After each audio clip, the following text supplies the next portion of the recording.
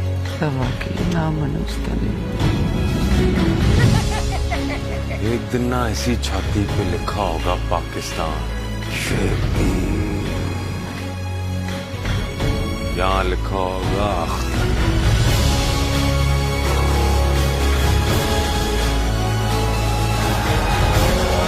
I don't think you can continue with this sport. You will end up in a wheelchair for the rest of your life.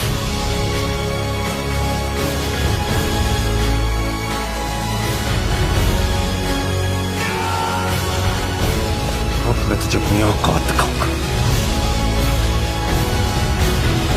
Q films के banner तले बनाई गई इस film के director Faraz कैसर, producer कफील अनवर और writer कैसर नवाज हैं। इस film में मारूफ अदाकार गौहर रशीद ने क्रिकेटर शोएब अख्तर का मरकजी किरदार अदा किया है, जबकि फिल्म के नुमाया फनकारों में अदाकार फरहान ताहिर, सलीम मेराज, राहिला आगा, सलमान शाहिद, उस्मान पीरजादा, उमैर आलम, हमजा ख्वाजा, रब्बीता अली, फायजा खान, उमैर राना, अदनान टीपू और शफकत चीमा शामिल हैं। एक्शन, रोमांस और थ्रिल से भरपूर ये फिल्म रवां साल 16 नवंबर को रिलीज की जाएगी।